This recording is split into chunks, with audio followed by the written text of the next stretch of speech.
Greetings, dear listeners. Hope you're all doing well. We are out here tonight. It's October 1st.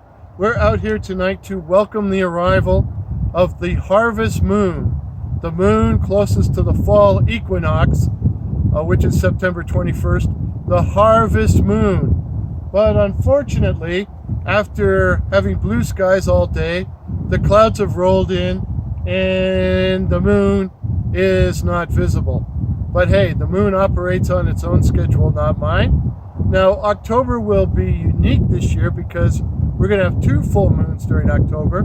So we'll be back in 28 days for the hunter's moon. The hunter's moon, unless there's snow all over the ground.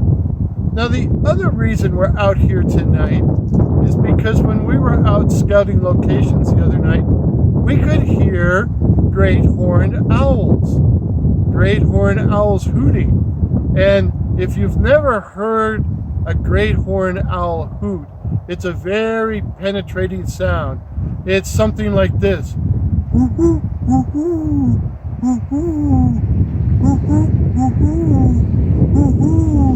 But just a word of warning. If you're walking through the woods and you hear that coming from a tree above you, do not go. Otherwise, the owl will shine a flashlight on you, like that one just did. Or no, what it's more likely to do is swoop down on you. And I still have scars on the top of my head to remember the owl by. I still have those scars from when he swooped down on me. He did not like me imitating him or encroaching on his territory. Now, when I was a boy, I was a real nature boy. Like, I was always out in nature, out in the woods, out by the lake, out on the river. And, you know, when I look back on my childhood now, it's more like something out of Huckleberry Finn or Tom Sawyer than probably the average childhood today. And one of the things we used to do when we were younger was swim in the river. We used to actually, it was called the 16-Mile Creek, but it was actually a river. And one of the reasons we did that was no adult supervision. And you can see we're getting a lot of adult supervision tonight. Go away, you people. No adult supervision, and it was free. So we used to go swimming in the river, and we didn't worry about pollution or industrial waste because we always made sure to swim below rapids because the rapids would get rid of any of the chemicals or any of the bad stuff. And you know, we couldn't have been all wrong. I'm still here.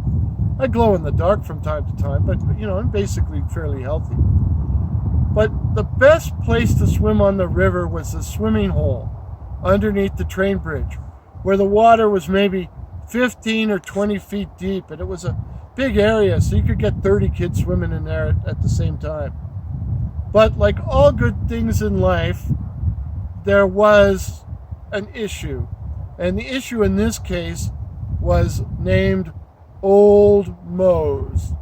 Old Mose. Old Mose was a venerable and humongous snapping turtle that used to live in the mud and the ooze at the bottom of the swimming hole. And it was rumored that if you weren't careful, he would rise up towards the surface and bite your testicles off. Well, of course, this little problem, this little worry, allowed us to prank each other a lot as kids. And the water was kind of a muddy brown color. It was hard to see through. So it was often like kind of swimming in cold coffee. So the trick would be to go under the water, sneak up on your buddy, grab his foot, grab his thigh, or better yet, grab him by the balls. And having had this done to me a few times, you experienced several seconds of mortal terror, usually followed when you realized it was just another kid, followed by raucous laughter or sometimes a fist fight, depending on whether you liked the kid or not. But yeah, Old Mose was supposed to live there, and we were always a little bit worried about him. Now, there was some question as to whether or not Old Mose was real or just an urban legend. Well, one night we were sleeping out in the backyard, and geniuses that we are, we got the great idea that it would be cool to go for a midnight swim in the swimming hole under the train bridge. So we left the tent, snuck out, went down to the valley, got to the swimming hole, and of course none of us had the brains to bring a flashlight. There's no moon. It's like tonight. It's pitch dark like it is around here now. And I think we were all kind of regretting the idea of going swimming in there in the dark. But nobody wanted to admit that they were afraid. And while we were kind of milling around looking at the dark water, we suddenly heard this loud grating noise behind us.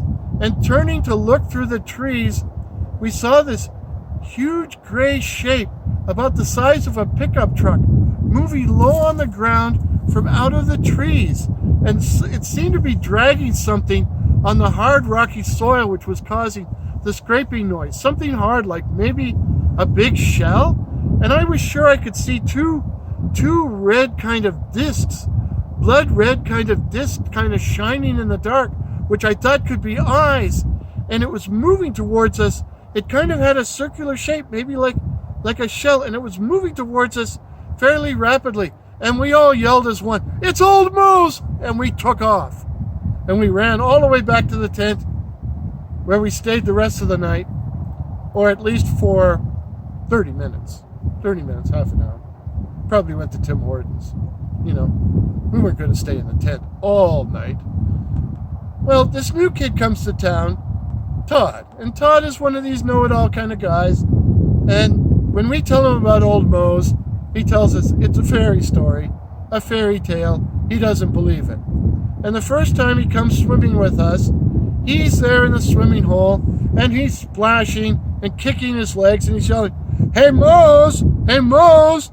I'm up here, Mose! Come and get me, Mose!"